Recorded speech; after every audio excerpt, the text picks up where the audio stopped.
Hello there, everyone, and welcome back. I am Alethea Felton, your resilience architect, and I am so glad that you are here with me today.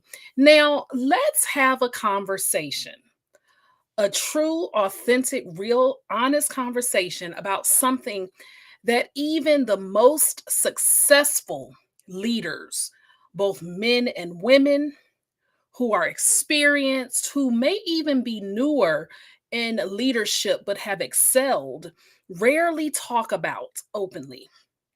How do you know when you have outgrown your old dream, and what should you actually do about it? Now, I'm hesitant about using the word should because it puts demands on people, but I want you to pay attention to this clearly. I work with and have worked with both men and women leaders for years, every day, who are navigating this exact challenge. And through what I do in speaking engagements, through the digital products that I create, through helping entrepreneurs with that, even through my podcast, the Power Transformation Podcast, and so much more. And in my community, especially Resilient Leaders Alliance, I have seen this pattern again and again and again. And whether you are a CEO, a team leader, a principal, someone leading in a school, in a blue collar position, whether you're an entrepreneur, an executive, any type of leader, even if you are leading in your home, this conversation is definitely for you. See, what I find and what I have seen is that sometimes the biggest breakthrough in your life comes when you realize that you have, in fact, outgrown the very dream that got you started. And what I'm going to do is give you a few signs to watch for, some steps that you can actually practically take if you are feeling that tug or that nudge for more, and share some real practical stories from a leader or two that I work with who have actually walked down this path. Now, we have pivots and changes throughout our entire life. And so let's get honest about growth. Let's get completely honest here because sometimes people think when you reach a certain level of achievement that that's it.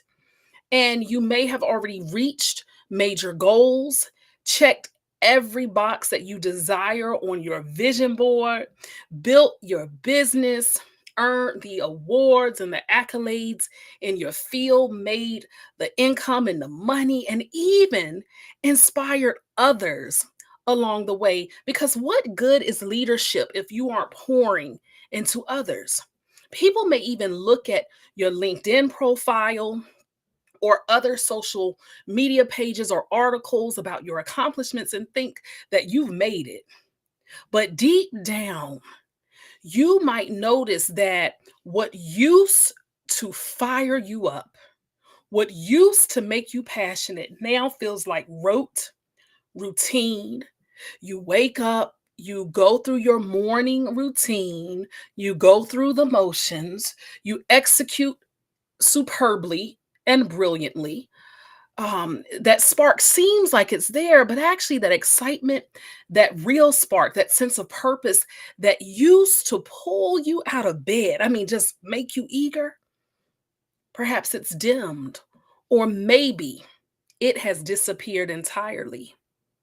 You may even actually feel guilty for wanting something different when so many people, hear me clearly, so many people would love to be in your shoes, but they have no idea of what's really happening. And I hear this time and time again from different people, from clients, fellow entrepreneurs, former educators, whoever, who say, I really ought to be grateful, but who am I to want more when it seems as if I have it all? But I promise you this, That feeling does not mean that you are confused, ungrateful, or even having some kind of a midlife crisis, but it means that you have grown. It is a sign of resilience, evolution, and transformation, not of failure. And it's actually a real testament. Give yourself some credit here. It's a testament to your success as a leader, where you have developed beyond where you started. You really have. And so here are some key indicators or some signs that I see with the various leaders that I've worked with either in the past or even currently, regardless of their place or space in life or even their industry. Okay. And so these are some clear signs that you have outgrown that old dream. Sign number one is that you feel restless even after hitting big milestones. See, that spark, as I said earlier, that spark isn't there. You know, that feeling that you get of excitement when something is fresh and new, whether it's a relationship. I know for me, when I was a child, I loved trips. I loved going on vacations. And I remember traveling from Southern Virginia to New Jersey and New York to see my mom's side of the family. When I was a kid, we would leave in the middle of the night because it was an 8-hour drive and I wouldn't be able to sleep. I was so excited. And in the same way, you may have felt that way about whatever you are leading, where you were once excited about it, but now you're at that point where although you've hit your revenue, you've gotten the promotion, you've launched your product, you've spoken on stages, you have led hundreds and even thousands, and maybe some of you watching have led millions. And you are living what once was your dream, but instead of celebration, you now feel empty. Success doesn't bring the same satisfaction it once did. And I will put this in air quotes, success, because my late godmother always used to say, success is what you make it. What may be success for me may not be success for you. And dare not get caught in that comparison trap. And I've had a client in the past say, and this was actually a man who had told me, I got everything that I thought I wanted, but now I feel more lost than ever. And that may be a sign that you've outgrown. Another sign is that you're drawn to new ideas or causes, but you keep telling yourself that it's too late or it's too risky. Maybe you find yourself scrolling social media and feeling energized, right, by someone doing something completely different.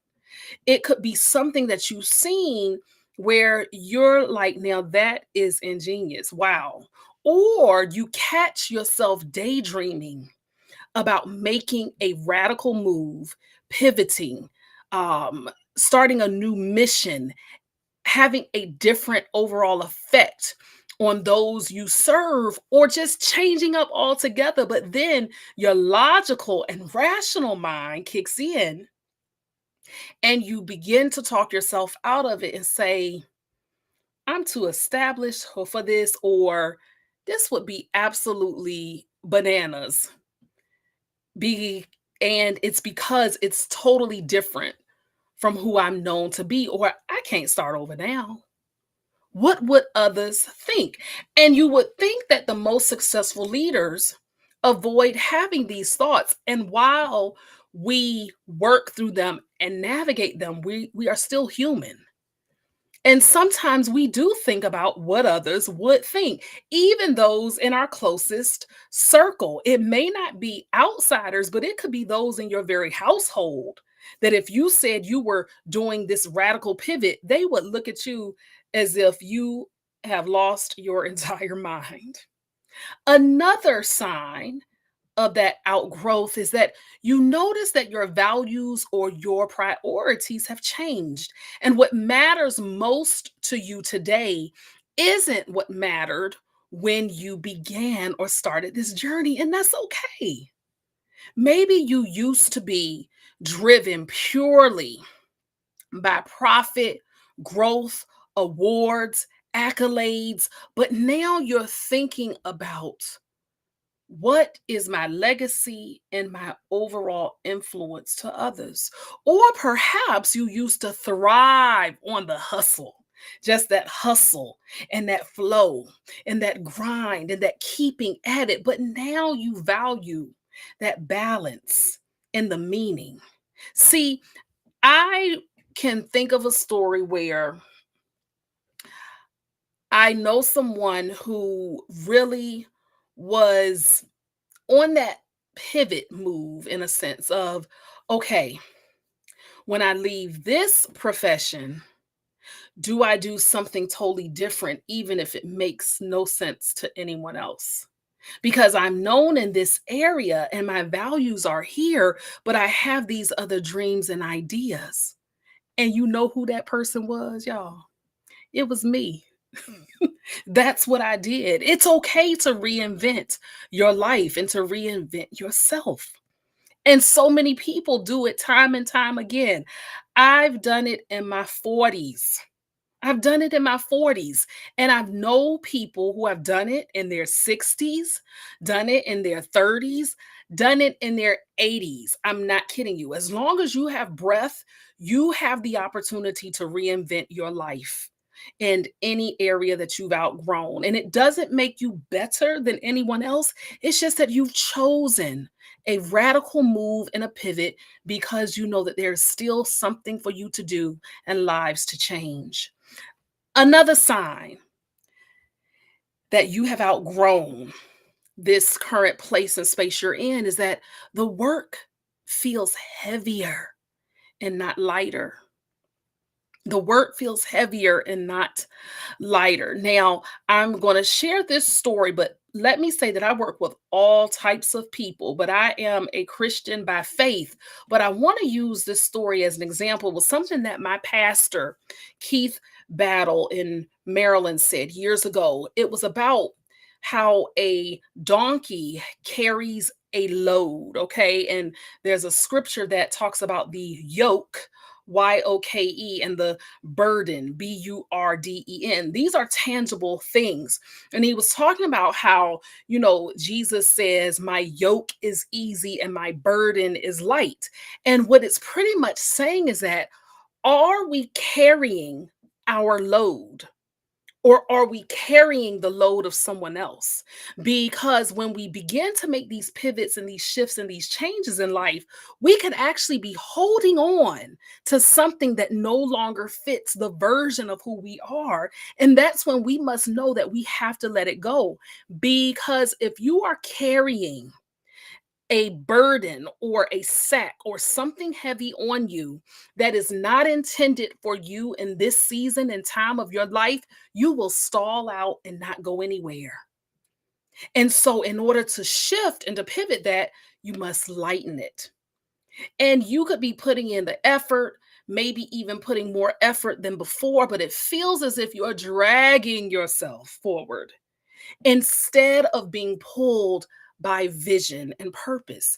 And when that Sunday night comes and it's football season in the US, American football season, you might be all excited about your favorite team playing, but then you think about Monday. Monday, even if you work for yourself, but this applies to anyone. There is a statistic, and I don't have the actual data in front of me, but this is the truth.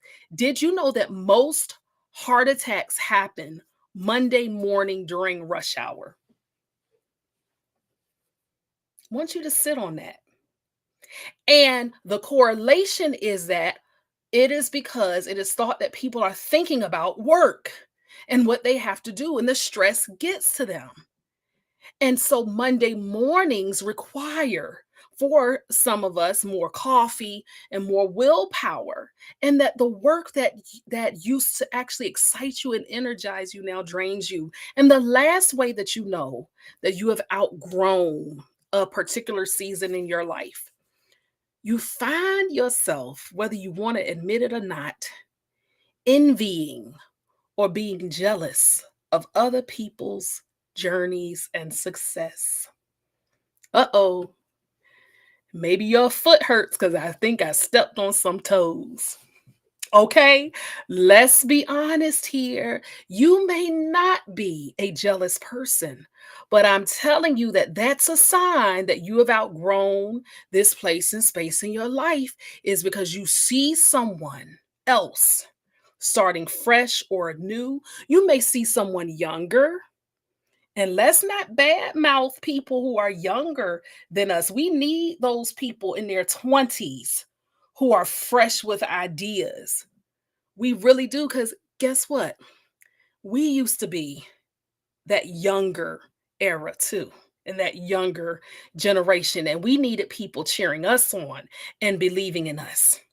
But you may see someone who is your contemporary following a completely different path, and you want to, but you are stuck. And instead of thinking, wow, that is amazing for them, you may feel a little pang or a twinge of longing. See, that is your inner wisdom telling you something.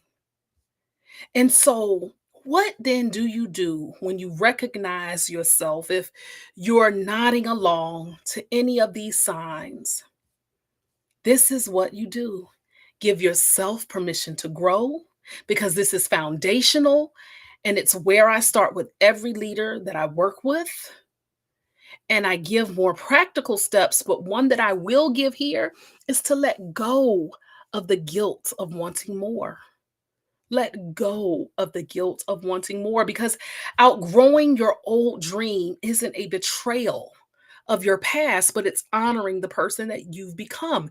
You're not being disloyal to your younger self or to the people who helped you get to where you are today, but rather you being true to who you are now. And growth is not only okay, but it is the point of life.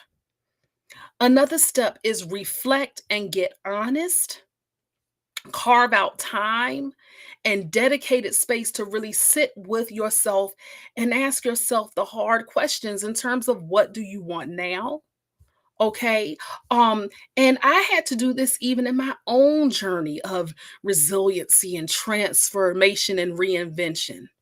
Also, step three is to look for the through line. And what's important is that you don't have to throw away everything that you've built. And oftentimes, the next dream grows directly out of the lessons, the skills, and the connections that you've already developed. And the goal is not to abandon your expertise, but rather it's to build on it and apply it in a way that aligns with the new chapter in your life and lights you up again, gives you that spark. And you look to see what skills you have transfer and what relationships can grow and what part of your current work still excites you.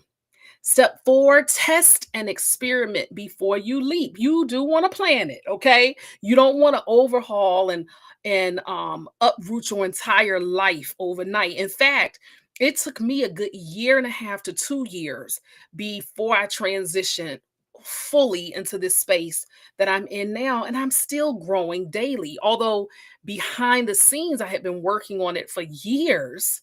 But in terms of pivoting to that full time space after part time examining and work in it and things of that nature, it still took time to plan. And so start to experiment. Maybe it's having a conversation with someone in the field that interests you. But there's a lot more that I give. I'm just giving you a little sneak peek here. Okay. And then something else that I think is very, very important is find support on your journey. That is so important. Finding the support on your journey. No person is an island. We are not meant to do life alone. And whether you want to bounce ideas off of people that you currently trust, or you want to mentor, or join a mastermind, or connect with someone like me who does both coaching and consulting. They are different. Okay. I do transformational coaching and I provide consulting. Um, to get that one-on-one support, or you can find a community where other leaders are navigating similar transitions, and having people in your corner makes all of the difference. And I see this particularly with the members of my community, Resilient Leaders Alliance. When leaders connect with others on similar journeys, y'all, the clarity and the courage comes so much faster. And so that's what I've got for you today. I've got this for you today is be okay with it. Dreams are not meant to be prisons, but they are meant to be starting points that you act on. And the dream that got you here in this space in your life was perfect for who you were then. It served its purpose. It taught you, it strengthened you, it grew you, and it prepared you for what is next. But if it no longer fits who you have become, it is not a failure of the dream or of you, but it is a sign that you are ready for that next level.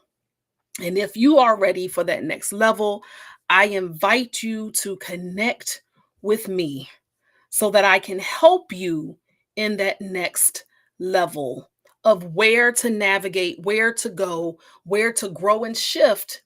And I'm here to serve you. So message me, leave a comment, DM me, check me out on my website, email me at coach@alethiafelton.com. That's coach at ALETHEAFELTON. And if you are new to my platforms, go ahead and follow so that you can get more of this vital information. Y'all, live your life beyond the fullest. Don't be afraid to start over. I'm telling you, life is beautiful. And when you take those risks, you will see how much more beautiful it can become. I'll see y'all next time.